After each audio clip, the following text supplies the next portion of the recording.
Good afternoon, everyone. On behalf of Results for America, it's my privilege to thank all of you for joining us today for the release of our 2021 Invest in What Works Federal Standard of Excellence, as well as a conversation on how federal agencies are building and using evidence and data to drive an equitable recovery. We encourage everyone to participate in our conversation today by tweeting throughout the event with a hashtag federal standard and by following us on Twitter at Results for America.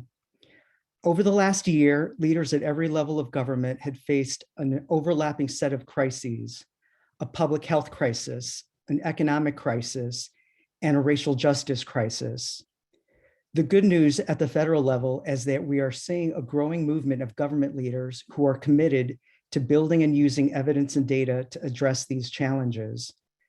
A GAO report released just yesterday, for example, found significant increases in federal managers' reported use of performance information in decision-making. Our 2021 Federal Standard of Excellence similarly highlights the progress that has been made at 9 leading federal departments and agencies in both implementing the Evidence Act and building and using their evidence and data capacity to invest in what works. Here are some of the highlights. All 9 agencies have designated Evidence Act leaders who are coordinating agency-wide data, evidence, and evaluation activities. 4 of the 9 agencies are now investing at least 1% of their program budgets in research and evaluation. And the Millennium Challenge Corporation is now investing more than double that. And very importantly, in 2013, our federal standard recognized 2 federal agencies for prioritizing and defining evidence in 5 federal grant programs, which allocated $3.2 billion. This year, just 8 years later, we are recognizing 9 federal agencies for prioritizing and defining evidence in 33 federal grant programs, which have allocated $64.3 billion.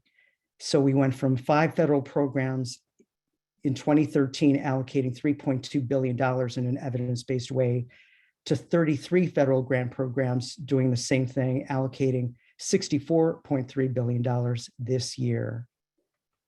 We commend the Biden-Harris administration for accelerating the evidence-driven efforts of these federal agencies through their executive actions, Evidence Act guidance, and American Rescue Plan Act guidance, which is currently helping state and local governments maximize the impact of their recovery funds. You can learn much more about these agencies' progress by clicking on the Federal Standard of Excellence button on our website. We will also be hearing directly from senior leaders at these federal agencies in just a few moments. But before we start our program, we'd like to congratulate all of the dedicated civil servants and political appointees at these 9 leading agencies we're celebrating today for their commitment to investing federal taxpayer dollars in what works. We also want to thank the White House and bipartisan leaders in Congress who have been also supporting and championing this important work for many years.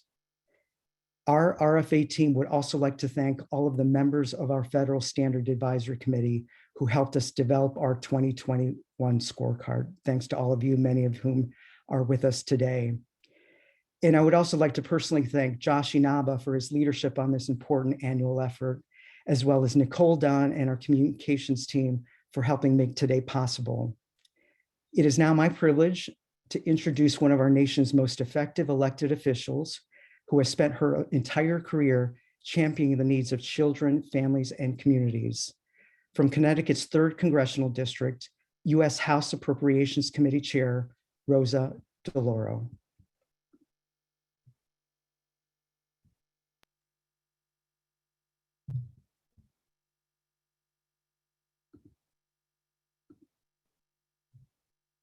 Good afternoon. This is Congresswoman Rosa DeLauro, representing Connecticut's 3rd Congressional District. I am proud to join Acting Director of the White House Office of Management and Budget, Shalanda Young, former Philadelphia Mayor Michael Nutter, and senior federal agency leaders in recognizing the importance of evidence and data to drive an equitable recovery. I want to thank Results for America for setting this important standard of excellence and helping decision makers at all levels use data and evidence to guide federal investments and solve our greatest challenges. I want to recognize the 9 federal agencies for their participation and outstanding work to build and use evidence and data to improve outcomes for all. I also want to applaud the Biden-Harris administration, which has made it clear that data and evidence are critical for the federal government to lift up all Americans, no matter where they live. Today's release of the Invest in What Works Federal Standard of Excellence by Results for America shows progress in making this vision a reality.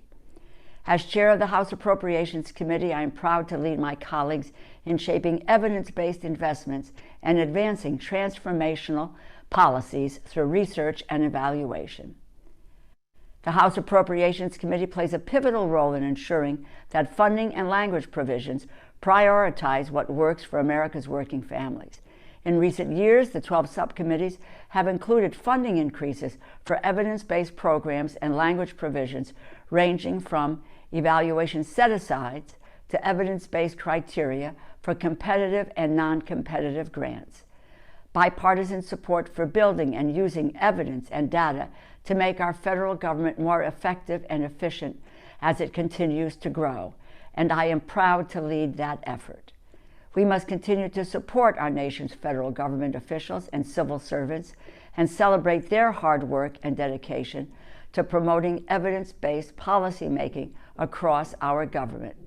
Thank you, Results for America, for supporting our nation's federal government, officials and civil servants alike, and being a tenacious partner in promoting evidence-based policymaking across our government. I am thrilled to be your partner in this mission.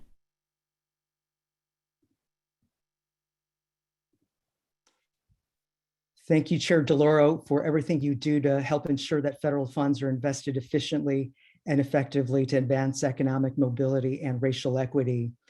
It is now my privilege, once again, to introduce 2 senior officials from 2 federal agencies that are leading the way on evidence-based policymaking. Sonali Nijhawan, Director of the AmeriCorps State and National Program, is going to tell us how that agency is using the Evidence Act to further their efforts. And I would also like to thank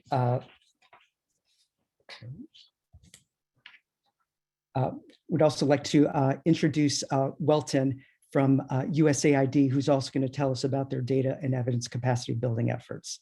Sonali, the floor is yours. Thank you, David, and thank you for the opportunity to share the work of AmeriCorps, specifically the AmeriCorps State and National Program as it relates to our progress towards complying with the Evidence Act. In the last 7 years, AmeriCorps State and National has worked with our agency's Office of Research and Evaluation to support grantees with their evidence building activities. As the body of our evidence has grown, AmeriCorps State and National has reprioritized our investments to fund what works. Last year, AmeriCorps State and National invested 51% of our grant dollars to strong and moderate evidence-based programs. And this year, we have grown that investment by 17%, resulting in 68% of our grant dollars going to programs with strong and moderate evidence. As we look to plan for future years, this body of evidence will be used to fuel AmeriCorps State and National's planning grants that incorporate principles of equity, evidence, and innovation. AmeriCorps State and National will increase access to its resources, including its evidence-based programs and practices through intentional outreach to underserved communities. These planning grants will support the implementation, adaptation, and assessment of evidence-based programs and practices. Increasing access to evidence-based solutions that are responsive to locally identified needs are key to our equity principles. These planning grants will also provide the time and resources needed for the community building that will ultimately sustain progress made and maintain the organizational and community capacity built through these grants. I'd like to close out with a quick example of how these investments in strong and moderate evidence-based programs translate to communities. Through randomized controlled trials, a literacy-focused AmeriCorps program has been able to show that their intervention can support the achievement of significantly higher literacy assessment scores as compared to a control group. And longer-term outcomes for students served by this program show that students have a higher probability of going on to pass future benchmark assessments. This program trains and supports nearly 9,000 AmeriCorps members who serve over 210,000 students across 12 states and the District of Columbia. It is our hope that evidence-based programs like the one shared in this example can be highlighted and shared with new communities as they consider utilizing and implementing AmeriCorps programs and resources to address their most critical community needs. Thank you again for the opportunity to highlight the work of our AmeriCorps, the agency, and of our program, AmeriCorps State and National. I look forward to sharing more in the future.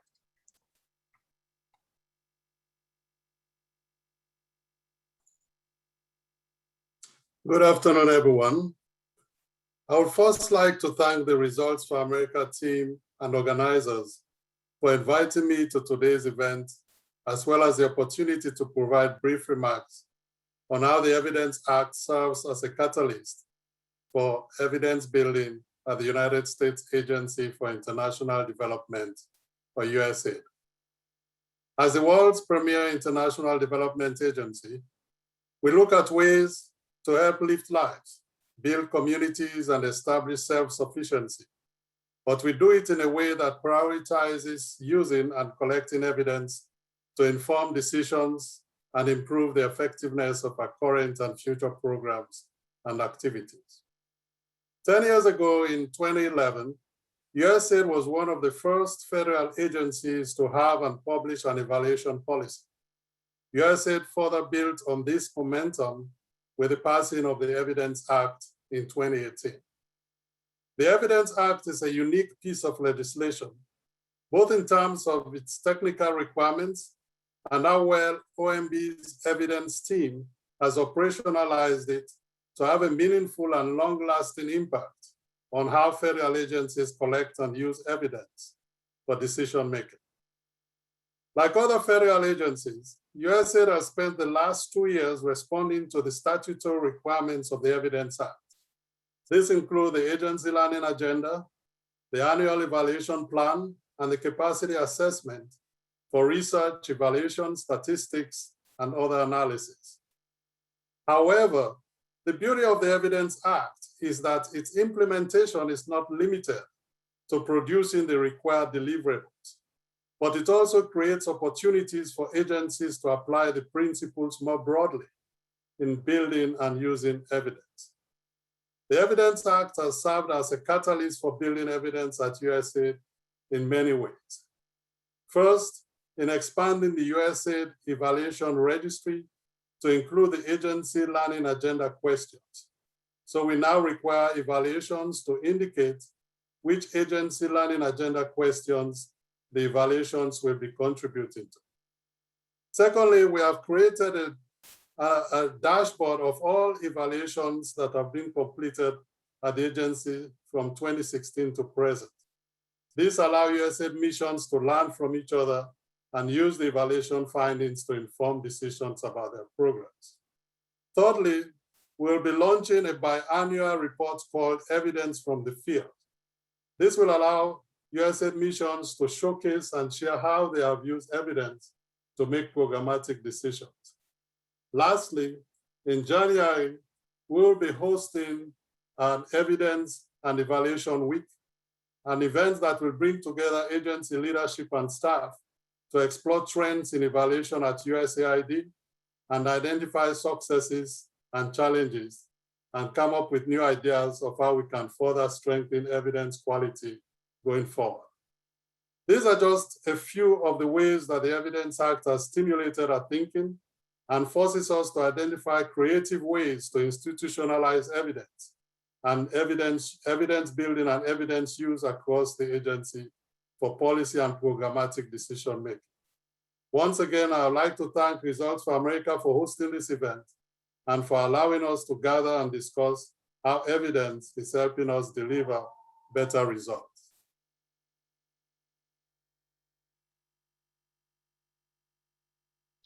Thank you, Winston. Hi, I'm Nicole Dunn, Vice President for Federal Policy at Results for America. I'm honored to introduce two amazing leaders who have spent their entire careers championing evidence-based policy to make our government work better. Shalanda Young, a native of Southern Louisiana, is currently Acting Director of the White House Office of Management and Budget, having been confirmed in the Senate as the agency's Deputy Director. Before her time at OMB, Young served as Staff Director for the U.S. House Appropriations Committee, making history as the first African-American woman to serve in that role. As Staff Director, she oversaw the $1.3 trillion worth of investments in annual appropriations bills. Young first moved to DC nearly 2 decades ago to serve as a Presidential Management Fellow at the National Institutes of Health. Michael Nutter served as the 98th mayor of the city of Philadelphia. During his tenure, Mayor Nutter championed the use of data and evidence and performance-based governance.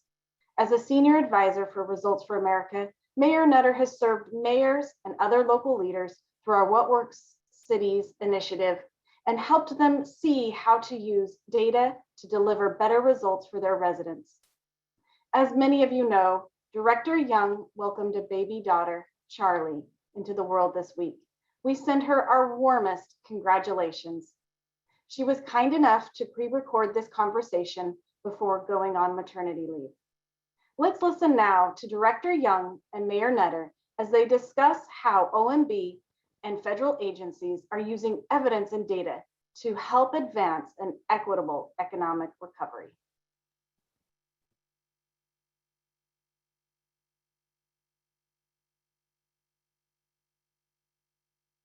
Well, I'm excited to be here with Acting Director Young from OMB, and just really want to say thank you for being a part of this conversation here today. Acting Director, President Biden has been very, very clear that the administration is committed to making decisions guided by the best available data and evidence using science, which is documented in a memorandum related to scientific integrity and evidence-based policymaking. How does that fit in the overall scheme of the work of OMB? So one, we have some work to do to get here, Mr. Mayor, and it's good to see you, by the way, and to be here with you and participate in this event.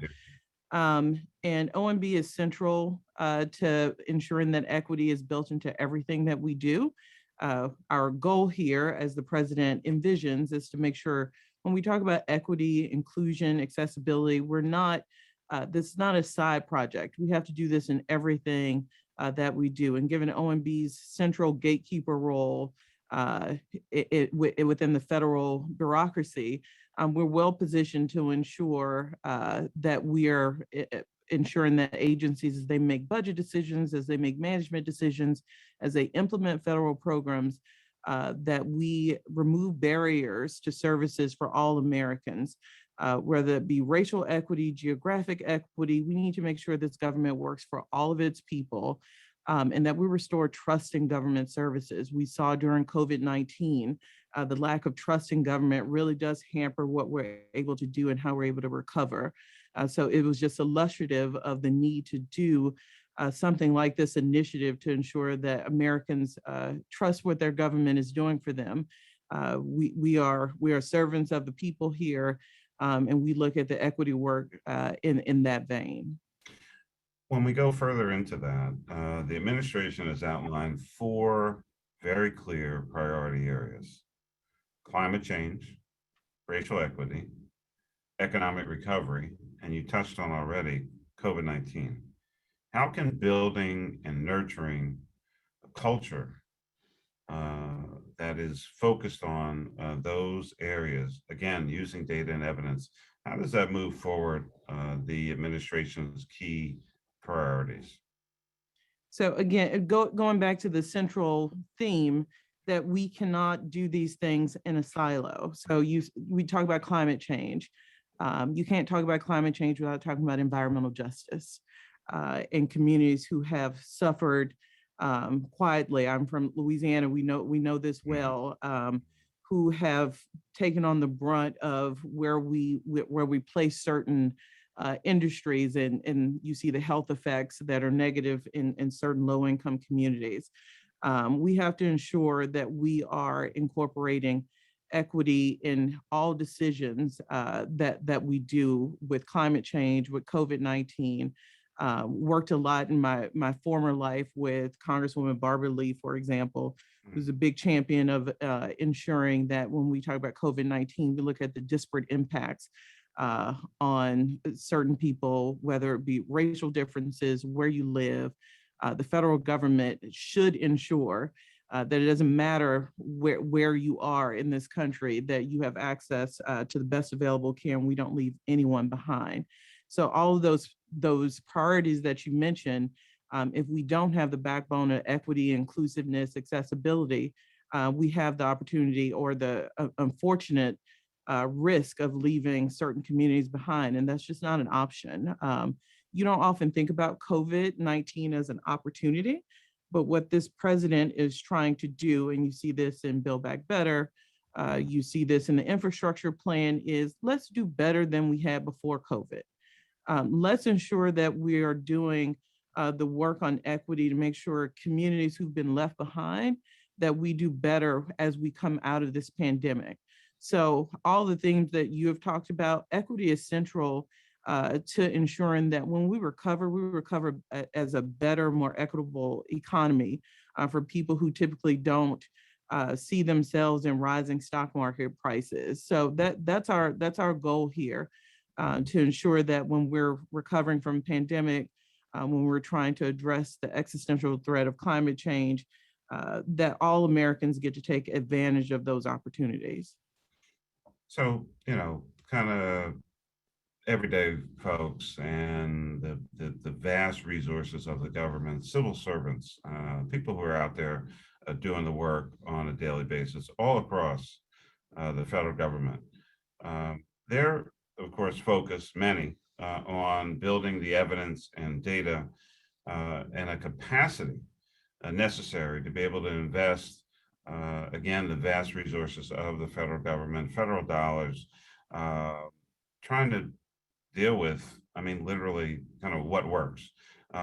What's your message to that vast federal workforce?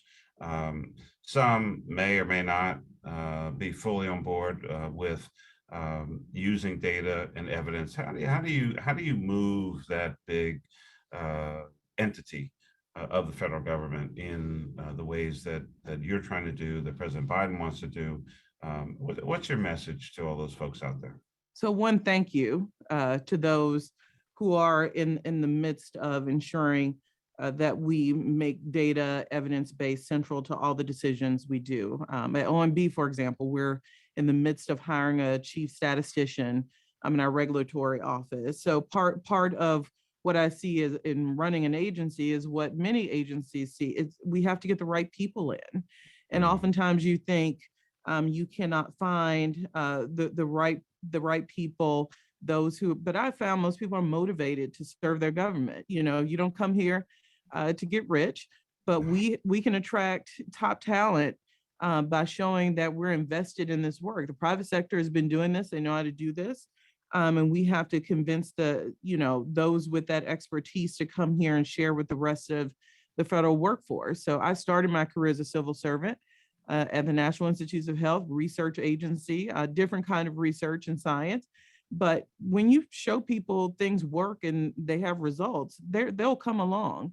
So as OMB helps develop plans as part of the equitable data workforce that we co-chair, it's on us to show the civil servants that the programs they help implement, look, if we use data, this is the kind of change we can affect. I'll cite one example that we're trying to close data gaps, and we've made some success. Just look at the rental program where we're trying to ensure that people get rental assistance that the Congress passed, and we need states to implement a faster basis to ensure that people are not evicted from their homes.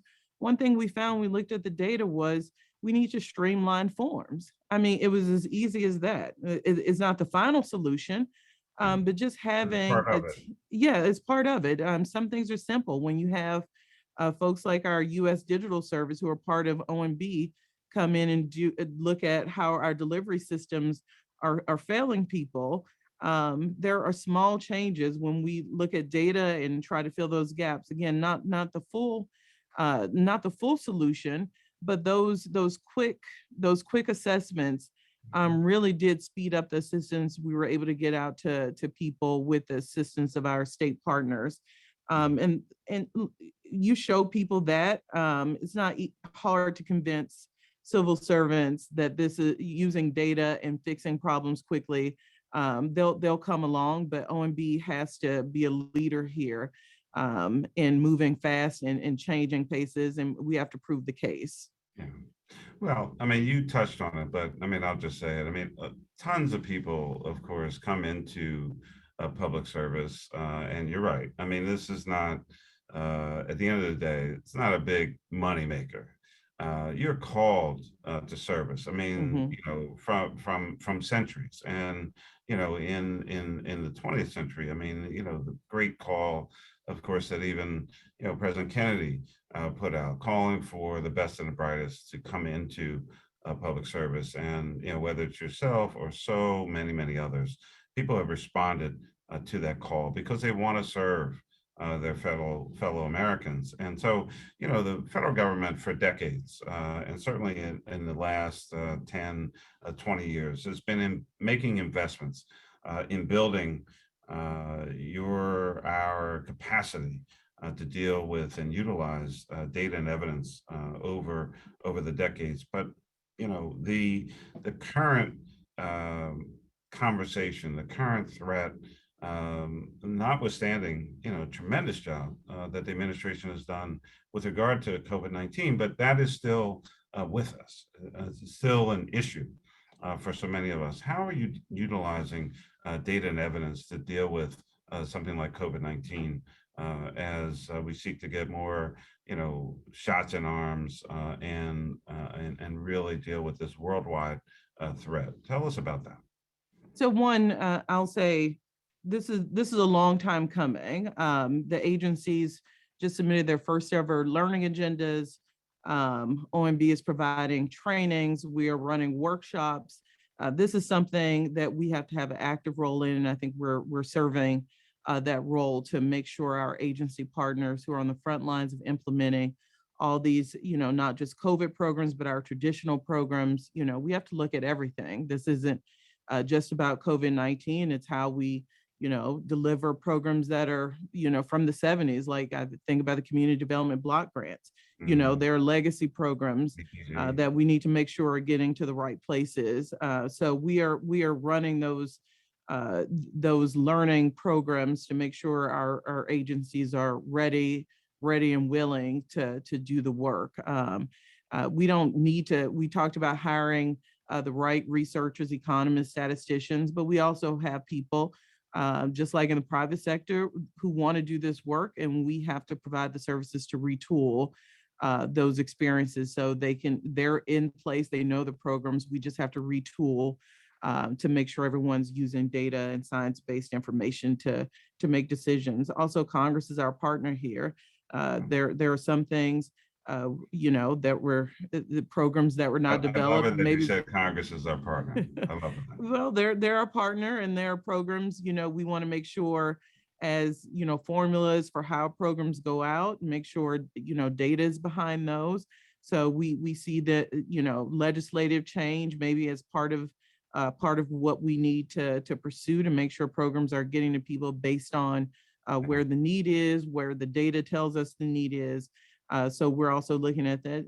And we go back to COVID-19, in some respects have given us an opportunity to retool here. Not in 100 years have we had a pandemic, a global pandemic at that. And this president is trying to take the bold view here that we can come out of this better than where we started.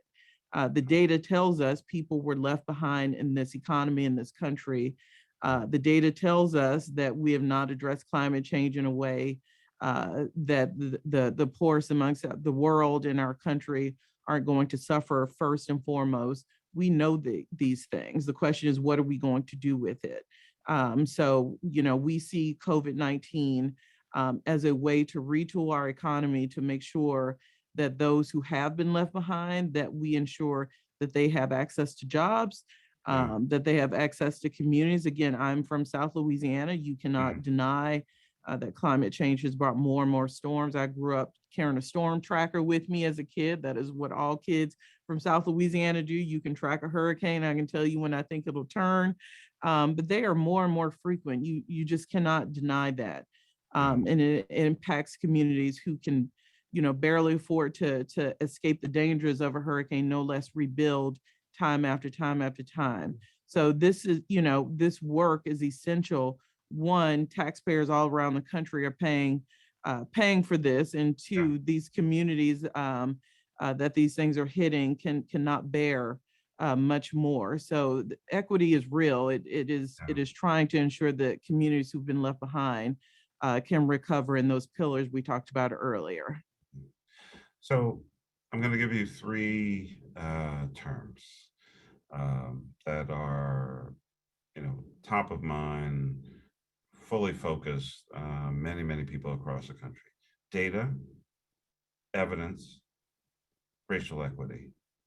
How does the administration put those terms and those realities? How do you put those together, and how do you express to the American people and really to the world the administration's focus on data, evidence, and racial equity? How do you square all those together?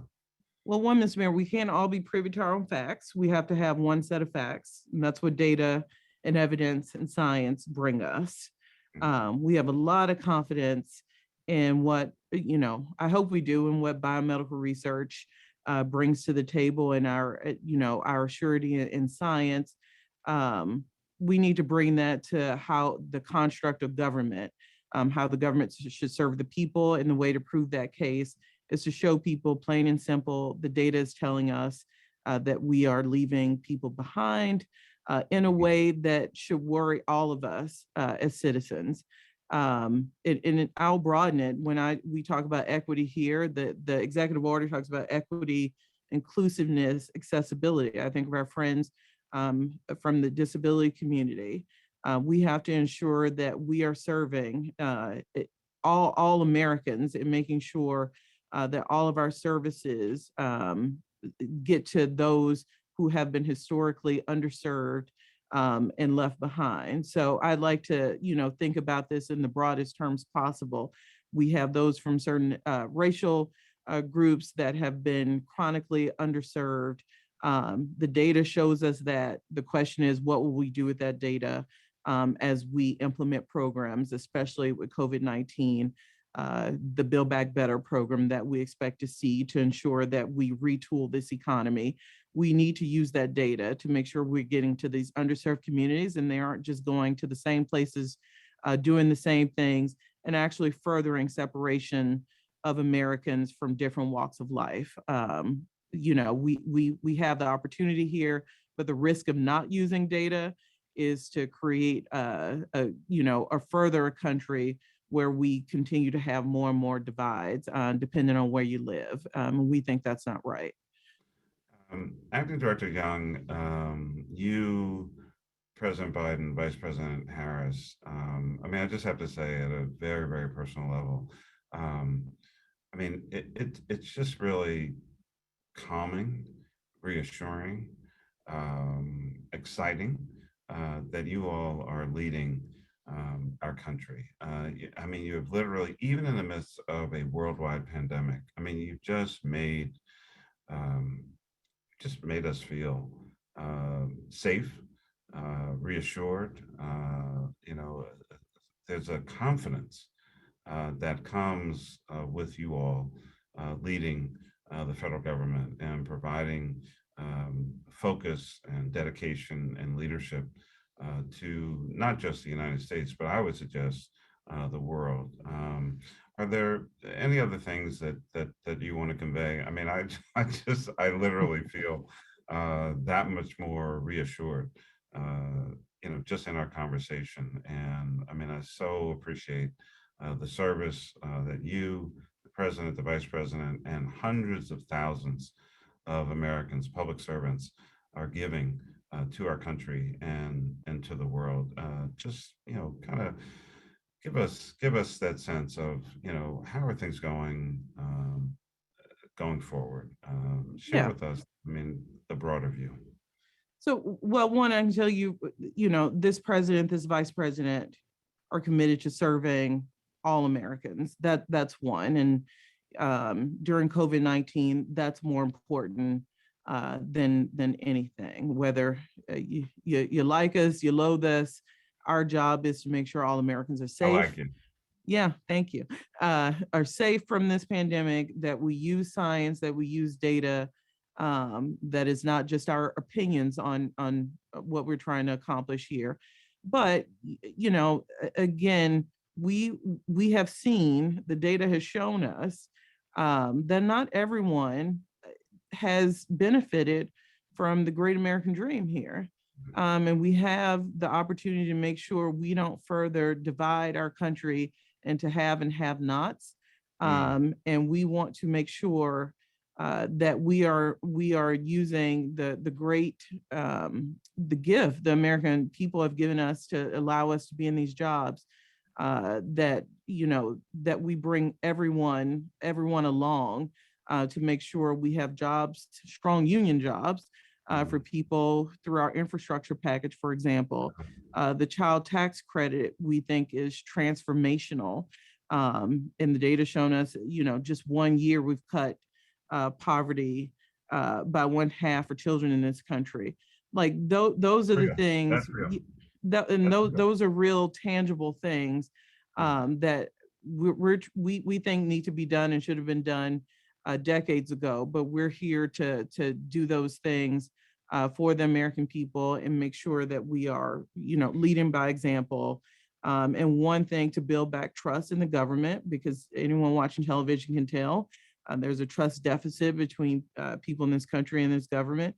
It's use data and evidence-based research to get us there. Everyone's not entitled to their own set of facts, and we need to make sure we're leading with that. Well, Acting Director Young, your service, your dedication, your commitment over a long, long period of time, not just, of course, this position. You have been a public servant for what we saying? 20 years. a good long while. And I cannot be more excited. I could not be more proud. I could not be more humbled by this opportunity to spend some time with you, to hear directly from you, a pathway forward as you all lead our country forward. I know that we are in good hands. I know that your commitment over a long period of time, using data, using evidence, and also just, eyes wide open and paying attention to what's happening in this country. I know that building back better is not just a tagline. It's not a slogan. It's a mindset. Well, that is our goal, and we're in work like to ensure that happens, or we shouldn't be here. But it has been a pleasure. We'll leave it at that.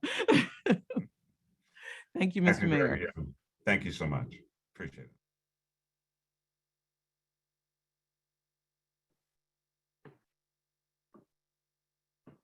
Good afternoon, everyone. My name is Omar Woodard. I'm Vice President of Solutions at Results for America.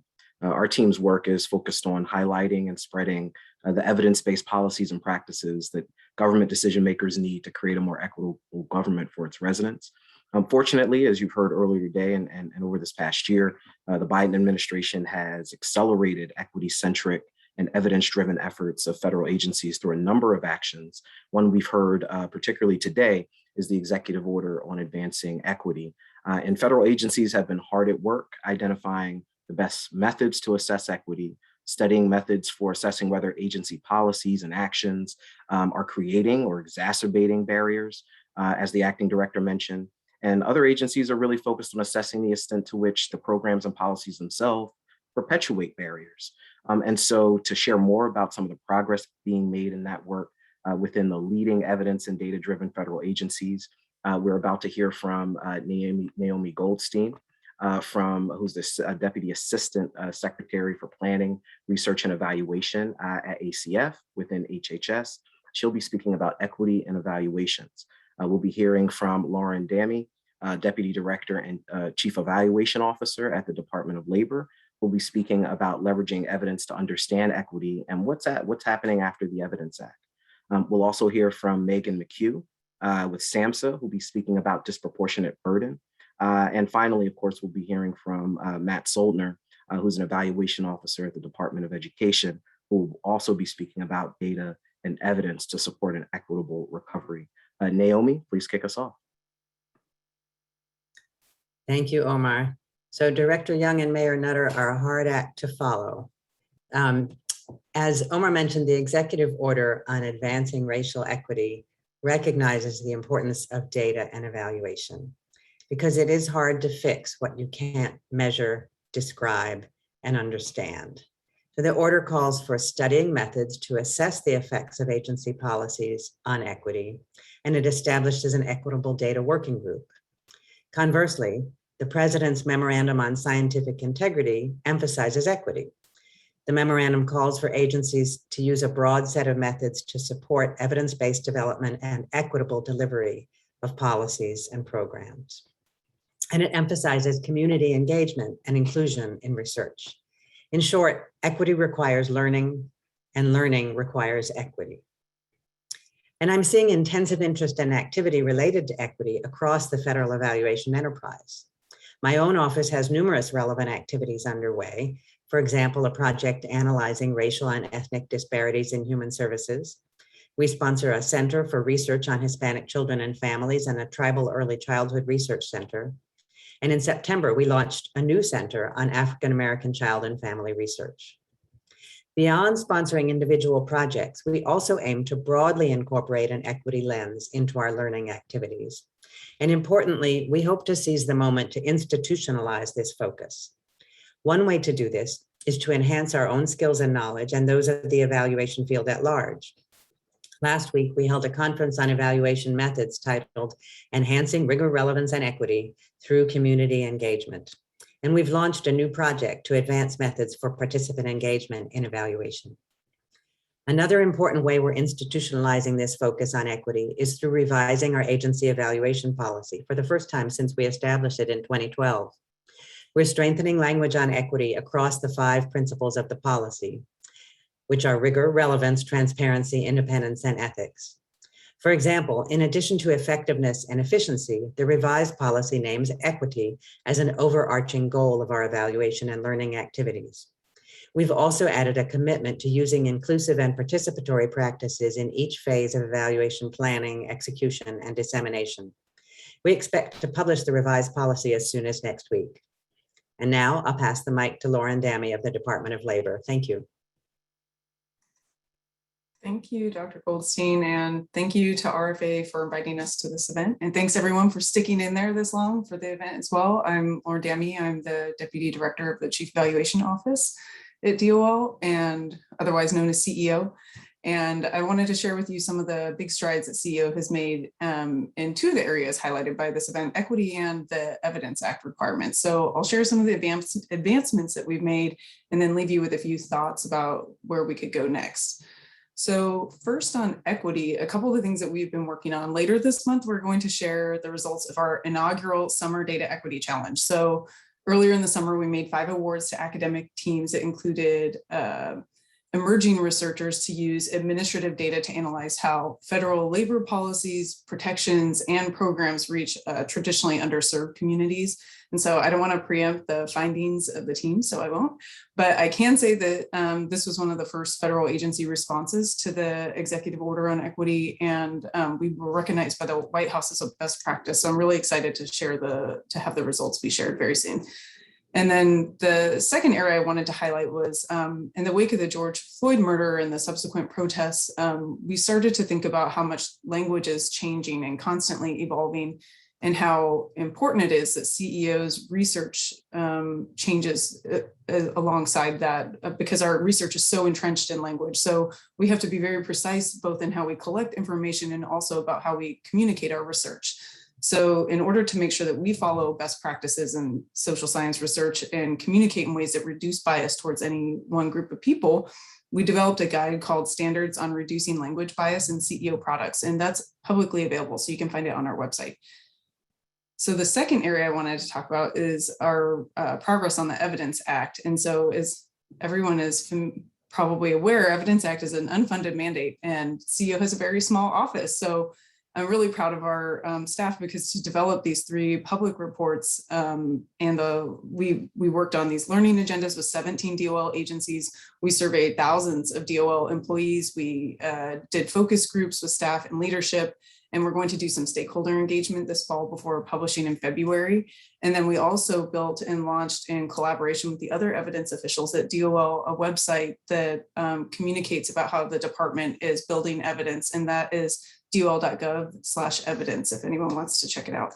So while we have done some amazing work, there are also some areas that need more support in order to make evidence-based policymaking a norm across federal government. So the 3 things that we've been thinking about are about how we can better create incentives for federal agencies to build IT and legal infrastructure so that we can share data for research purposes. So we cannot understand patterns of inequitable access to or use of services to the same people across agencies without sharing our data. That's a big thing. The second one is related to resource allocation. There is a need to better align and integrate the allocation of evaluation funds with policies and program planning, so we can align with procurement timelines. So I think that this is something that could be done by reserving a portion of the specified program funds, or having a general fund like IT normally functions across federal agencies. And then the third and last thing I will say is that we need to think about how we build incentives for evidence building across and within departments. So we're thinking about how we could update perhaps leadership and senior executive service performance management standards to integrate evidence building. So these are the few thoughts I wanted to leave you with, and thank you very much. I will turn it over to my SAMHSA colleague, Megan, now.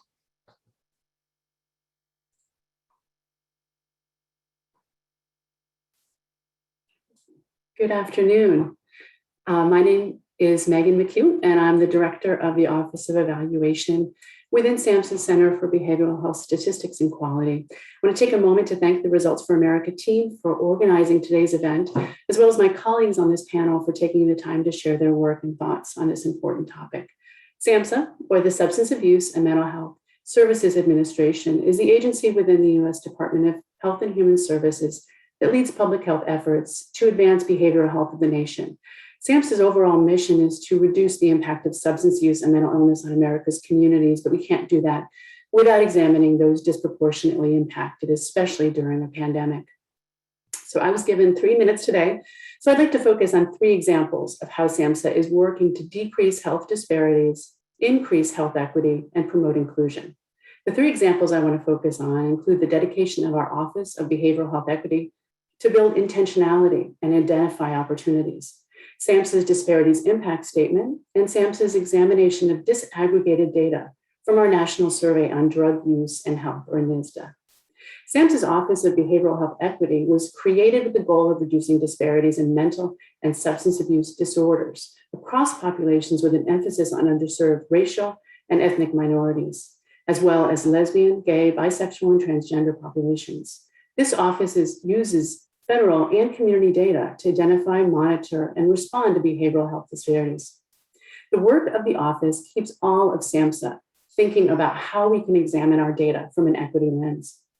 That equity lens specifically is applied to SAMHSA's grants through a disparity impact statement. It's a required component to SAMHSA's discretionary or competitive grant applications. The disparities impact statement is comprised of 3 sections, including proposed number of clients that will be served by the grant, as well as an outline of how the grantee will align with the cultural and linguistic needs of the identified subpopulation. My third example today is our work with the National Survey on Drug Use and Health, or NSDUH.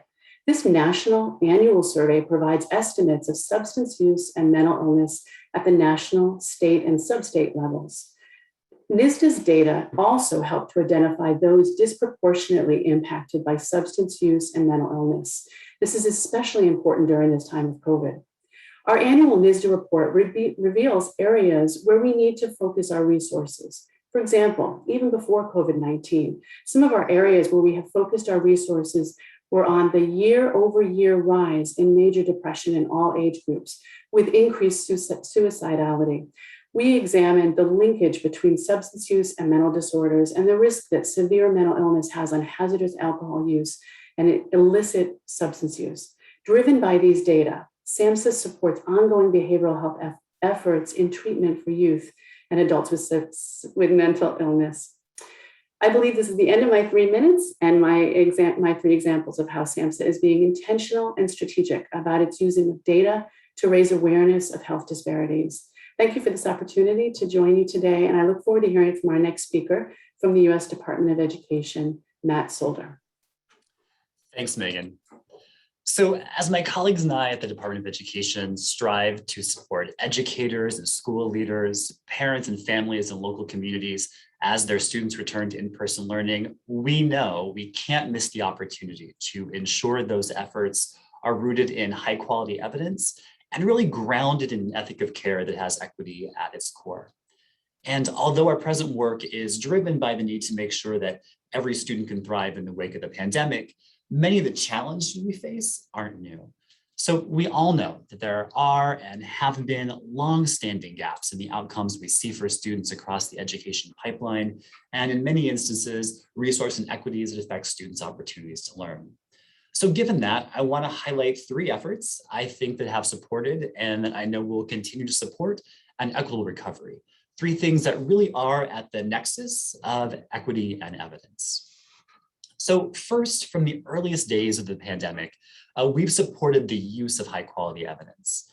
Offices across education really jumped to provide technical assistance and support that focused on getting evidence-based practices in the hands of state and local policymakers, educators, and families.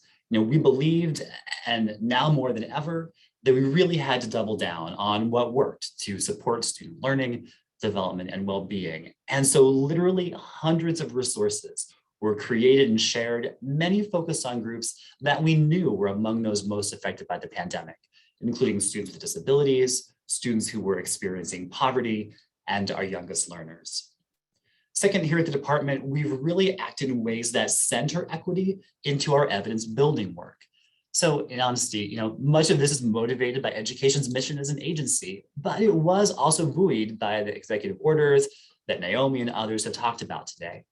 And as a result, partners across the department are emphasizing in all the data that we're collecting about the recovery and federal recovery funds, questions that will really help us understand things like whether resources are being equitably distributed and to what effect. Finally, and third, I want to give a bit of a shout out to our friends in Congress for recognizing the importance of these issues as they were crafting the American Rescue Plan Act. Within it, ARP has a requirement that states and districts use a portion of their relief funds to support evidence-based practice that can bolster student learning. And ARP also highlights the importance of resource equity, something that we have been tracking and then sharing out with other recovery-related information via public dashboards. So here at the department, we have done a lot, but there is much more to be done.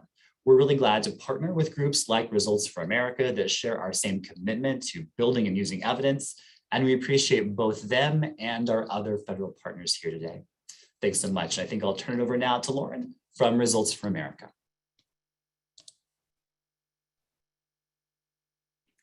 Thanks, Matt. Hi, I'm Lauren Sue, the Director of Certification for the What Works Cities Initiative. At Results for America, we strive every day to ensure that the evidence and data-driven work at all levels of government are aligned and focused on advancing economic mobility and racial equity. Earlier this year, we were very pleased to see that the U.S. Treasury Department guidance for the $350 billion state and local fiscal recovery funds included in the American Rescue Plan Act specifically authorized cities, counties, and states to invest these funds in building their evidence and data capacities, as well as their evidence-based interventions, all to help our nation recover from the COVID-19 pandemic and the related economic crisis. Our next speakers, representing two of the most evidence-based, results-driven federal agencies in the country, will describe how their agencies are building a culture of data-driven decision-making and accelerating the federal government's ability to invest in what works and deliver better results for the American people. So we will now hear from Karen Briere, statistician from the Administration for Community Living, who will be speaking about ACL's Data Council, and Alicia Phillips Vandeville, the Millennium Challenge Corporation's Vice President, Department of Policy and Evaluation, who will speak about building an evidence base for strategic impact. Karen, the floor is yours. Thanks really much for that introduction, Lauren. So for us at ACL, the Administration for Community Living, where I am a statistician, we really have been trying to focus on building capacity within our staff and all the way down to the levels of grantees in terms of data. And one of the ways that we have done that is by standing up a council. Now, the ACL Data Council is now entering its third year, and through that period, we have been able to focus on a couple of areas that have really been helpful to just narrow our focus and make sure that we have a really good, high quality level of staff capacity in terms of data. So for instance, our data council, which is made up of members from across ACL's various centers, has developed a data quality series, which are tools that look at and identify issues with how to find data quality issues such as inaccuracy, inconsistency, missing data, misleading or non-representative data, but also with specific examples from ACL and how to address them and how we have addressed them to make them really concrete for our staff who maybe weren't coming into it with as much data knowledge from the start. We've also developed a data governance primer, which is designed to guide ACL's data policies, standards, and practices to strengthen data management and help ensure that the data that ACL collects through its evaluations, grant reporting, and performance measures are available, consistent, and secure. And just to make sure those things are just nice and standardized. We've also developed guidance to formalize new data collection activities with the idea that having this guidance will improve the data collection, analysis, and dissemination of data that are timely, reliable, high quality, and just really build that evidence about all of our levels of programming. So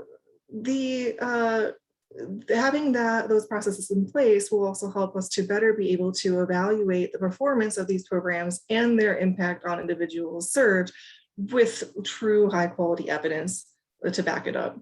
So we're now finalizing the priorities going into our third year. So I just want to thank Results for America for the opportunity to participate in this effort, because it always brings to our forefront the kinds of things that we should be focusing our efforts on. So we look forward to continuing to build our staff capacity to use evidence, as well as a culture of data and appreciating data and incorporating data and evidence into all aspects of the Administration for Community Living, so that we can make sure that we're really enhancing our mission of maximizing the independence, well-being, and health of older adults and persons with disabilities. Thanks. I'll turn it over to, I think, Alicia.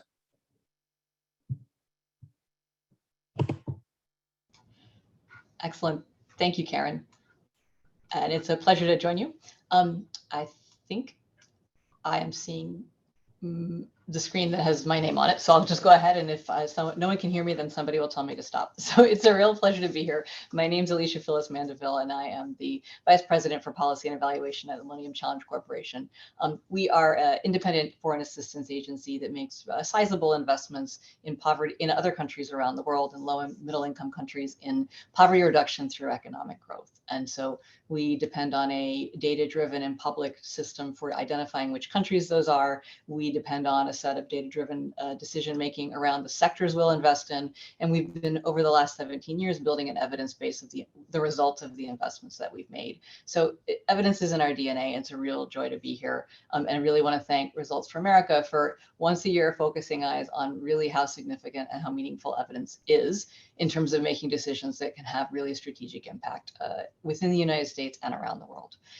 Especially because we're proud of we're proud of how we show up in the system. We're proud of how we fare in the standard, and want to say it reflects years of work to build systems that support this kind of evidence-based decision making. But in the spirit of showing how new data can push us into new places, I mostly want to talk actually about where MCC can and needs to improve. And to be honest, that this is probably where most of our agencies are looking at and thinking about, which is on how we convert the evidence and the data that we have into knowledge that we can use, especially when it comes to addressing new problems that we didn't realize we had before, or we didn't know the questions to ask. And so for a place like Millennium Challenge Corporation, climate change is one of the places that this is clearest. You know, we have 17 years of evidence based on the work we have done in countries all over the world, often making significant infrastructure investments in a whole range of ways. But as you can imagine, looking at the kinds of risks that we see and the effect of climate changes within the United States and around the world now, the questions that we knew we needed to ask 15 years ago are different than the questions we wish to answer today. And so our challenge, and I suspect this is the challenge for most of us, is that we need to turn the evidence that we collected to meet the needs of the last 20 years into the information and knowledge that can inform our decision-making that addresses the challenges for the next generation. And that might be climate, and that might be inclusion, but those things are real in here and we can see them. And that's the place where I think the standard reflects MCC has the most work to do, and it's where MCC agrees we have the most work to do. And so here's where I hope our efforts towards transparency help us as well. We share the results of our work and all of our evaluations publicly at MCC. And I think we take the stance that evidence is something to be used and not something to be owned. So you'll see it in a few places online for us now, and then more over the coming weeks and months. Part of that is evidence on climate and work that we believe addresses climate change around the world. But that, as well as our work across all other sectors, is already available to some extent on our sector results and learning pages online. And we're in the process of rolling out a new evidence platform that will house those things in a really searchable and user-friendly way. I literally yesterday asked some of our external civil society stakeholders to please look at that library and tell us what they see that we can bring forward, because we're serious about bringing our best to bear on those challenges all over the world. I'm relatively opportunistic, so I'm happy to invite y'all to also take a look at any of that evidence. You can get to it through the links that Results for America included in the Standard of Excellence this year, and to let us know what you think too. And so on that, looking to the future and how we bring our evidence to bear to solve the strategic challenges we've got to contend with, I will hand it back over to Nicole Dunn. Thank you. Thank you, Alicia. This concludes today's celebration of these 9 federal agencies who are answering the call to use data and evidence to restore trust in government and advance equitable outcomes across the federal government. Thank you for joining us. On behalf of Results for America, I want to thank all of you today for taking the time to be part of this important conversation. All of our keynote speakers, House Appropriations Committee Chair Rosa DeLauro, Acting OMB Director Young, and Mayor Nutter, and all of the federal agency partners whose work we're here to celebrate today. Thanks again, and have a great afternoon.